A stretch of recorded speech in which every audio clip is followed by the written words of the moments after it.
আসসালামু আলাইকুম, welcome back to my channel. আশা করি আপনারা সকলেই ভালো আছেন আল্লাহর রহমতে এবং আপনাদের দোয়ায় আলহামদুলিল্লাহ আমিও ভালো আছি। আজকের রেসিপিতে থাকবে মিক্স ভেজিটেবল পকোড়া বা নানা রকম সবজি দিয়ে একটা পাকোড়া রেসিপি। বন্ধুরা, এই পাকোড়াটা কিন্তু তৈরি করা খুবই সহজ এবং খেতেও কিন্তু অতি সুস্বাদু। আর হ্যাঁ বন্ধুরা, আমার চ্যানেলে যদি নতুন থাকবেন তো চ্যানেলটাকে অবশ্যই সাবস্ক্রাইব করবেন আর পাশে থাকা বেল আইকনটি প্রেস করে অল নোটিফিকেশান অন করবেন। আর প্লিজ আপনারা আমাকে এই জায়গায় এগিয়ে যেতে হেল্প করবেন। তাহলে চলুন বন্ধুরা, দেখা যাক।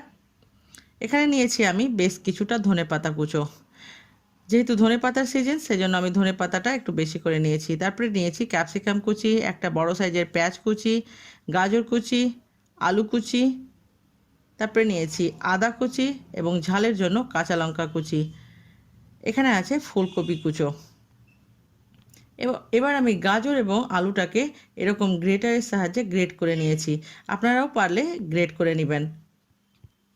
এবার সমস্ত সবজিটাকে আমি একটা পাত্রে ট্রান্সফার করে নেব। বন্ধুরা, আপনাদের হাতের নাগালে যে সমস্ত সবজি থাকবে সেই সমস্ত সবজি দিয়েই আপনারা এই পাকোড়াটা তৈরি করবেন। দেখবেন খেতে বেশ ভালো লাগবে এবং ঝালটা অবশ্যই নিজের টেস্ট অনুযায়ী দিবেন।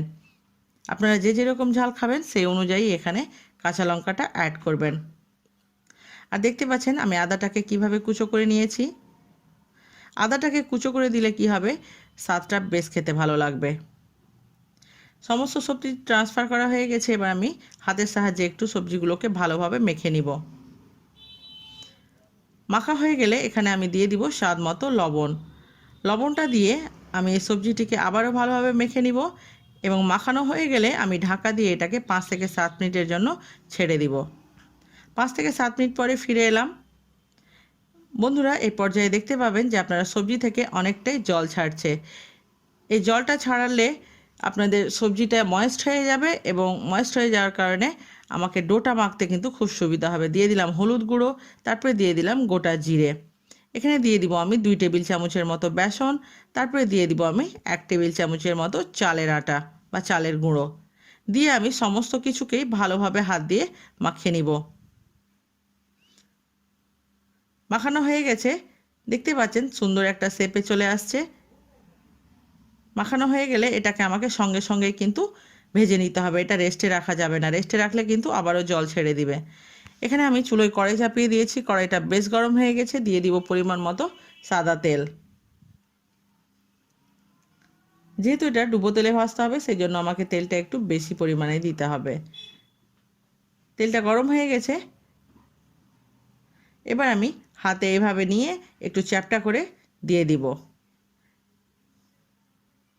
যেভাবে আপনারা পেঁয়াজু তৈরি করেন ঠিক সেই একইভাবে দিয়ে দিতে হবে এবং 1 থেকে 1.5 মিনিট রাখার পরে এক পিঠ উল্টে দিতে হবে।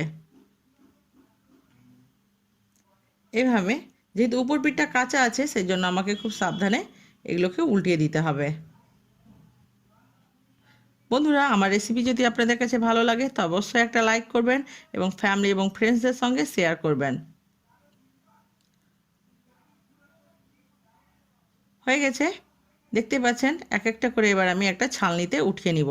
ছালনিতে উঠিয়ে নিলে কি হবে যে যে এক্সেস তেলটা আছে সেটা নিচে পড়ে যাবে, বা আপনারা কিচেন টাওয়ালের উপরেও এটাকে উঠিয়ে নিতে পারেন। তাহলে এক্সেস তেলটা আর পাকোড়ার মধ্যে লেগে থাকবে না। এভাবে করে আমি উঠিয়ে নিয়েছি সম্পূর্ণটাই। বন্ধুরা, আমার পাকোড়া রেডি হয়ে গেছে। আপনাদের কাছে আমার এই রেসিপি কেমন লাগলো অবশ্যই আমাকে কমেন্ট করে জানাবেন। আর আপনাদের যদি কোনো কোয়েশ্চেন থাকে আমার যে কোনো রেসিপি নিয়ে, তাহলে অবশ্যই আমাকে কমেন্টে লিখতে ভুলবেন না। দেখতে পাচ্ছেন কত ক্রিস্পি হয়েছে উপর থেকে এবং ভিতর থেকে কিন্তু সফট। বিকেলের নাস্তায় এটা বেশ খেতে ভালো লাগবে। আর এতক্ষণ আমার সঙ্গে থাকার জন্য অসংখ্য ধন্যবাদ। আবারও দেখা হবে নতুন কোনো একটা রেসিপির সঙ্গে। আল্লাহ হাফেজ।